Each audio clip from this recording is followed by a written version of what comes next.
현대차 불법 파견에 대해서 기자분들 잘 아실 겁니다.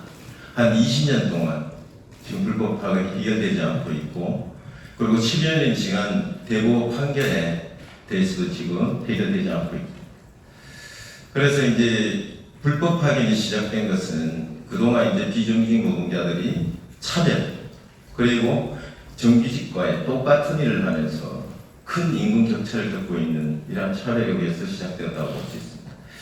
2004년이었죠. 그리고 비정규직 노동자들이 이러한 불합리한 철폐를 위해서 노동부에 제소를 하면서 2004년 9월 달이었습니다. 노동부가 127개 하청업체와 9,234개 공정에 대한 위장도급이다, 그리고 불법 파견이라는 것을 인정을 했었습니다. 하지만 지금 20년이 흘러와도 이 문제는 해결되지 않는다라는 것은 큰 문제인 것 같습니다.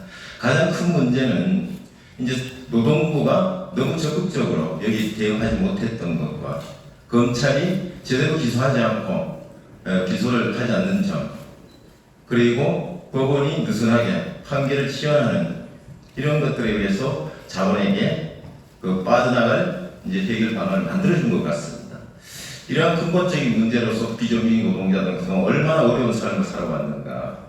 그리고 때로는 파업을 하기도 하고, 때로는 공장을 점거하고 농성을 하게 됐습니다. 그리고 철탑에 고공농성을 하게 됐었습니다. 그런데 불법을 저린 대기업 현대차는 처벌을 받지 않고 있습니다. 그런데 노동자들에게는 어떠한 처벌이 왔습니까? 해고, 업체는 폐업되고, 손배, 고소고발.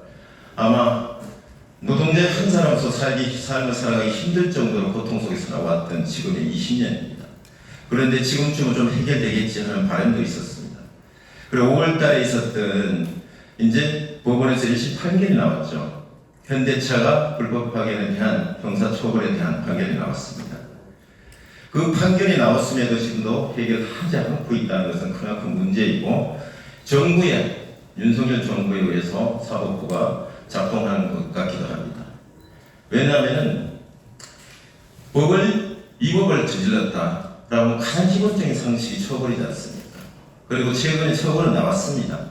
그런데 전직 사장 2명, 그리고 법인에게 총 8천만 원밖에 안 됩니다. 대기업이 8천만 원이 돈입니까? 아마 수십억, 수백억이 들어도 아마 대기업한테는 큰 돈이 아닐 것입니다. 그러나 노동자들에게는 돈 1,000만 원이 엄청난 큰 고통이겠죠. 그리고 손배는 366억이라는 손배를 받기도 했습니다. 때로는 구속되기도 했습니다. 잘못이 없이 이 잘못은 고스란히 현대차 자본의 불법을 저린 행위인데도 노동자들이 이러한 고통을 살아야 되는가 하는 이 나라가 좀 한탄스럽기도 합니다. 이 자리에 계신 기자분들께서 정말 이제는 좀 해결할 수 있도록 그 역할을 충실히 해줬으면 고맙겠습니다. 이제 더 이상 형사재판에서 처벌이 되었습니다. 그러나 당사자 정몽구 회장은 기소조차 되지 않는 이런 현실이기도 합니다. 그래서 이제는 불법 파견을 좀 종식됐으면 좋겠다. 그리고 20년, 10년 대법 판결, 이제 더 이상 우리 비정규직 노동자들에게 고통을 안 줬으면 좋겠고, 현대차가 그 책임을 지고 정규직화를 지켜야 될 것이고, 이들 노동자들에게 사과와 대국민 사과를 통해서 조속한 해결을 강하게 요구합니다. 제가 말씀드린 마지막으로 현대차에는 인권 현장이라고 있습니다. 제가 이걸 한번 어제 홈페이지 들어가서 찾아봤는데요. 인권 현장의 지정의 목적이 있더라고요. 현대차는 인권 경영을 적극적으로 이행함과 동시에 사업 운영에 따른 인권 침해 예방에 관련 리스크를 완화하고 본 인권 현장을 순환한다.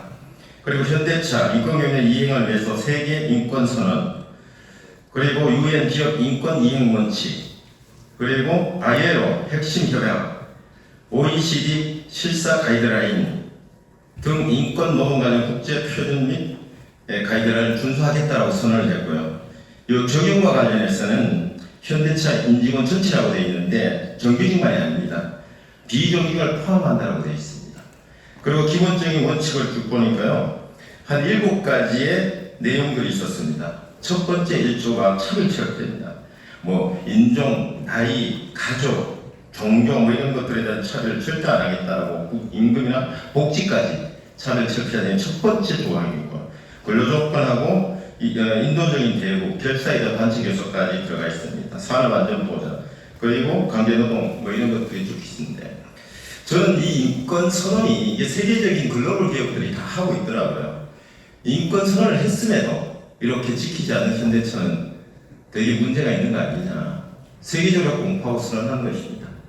그래서 최소한 현대차 자본이 인권 선언 했는 만큼 그 실천을 해줬으면 좋겠다. 그리고 2024년 지금 당장 사내하청 노동자들의 정규직화를 조속히 할 것을 강력히 촉구드립니다.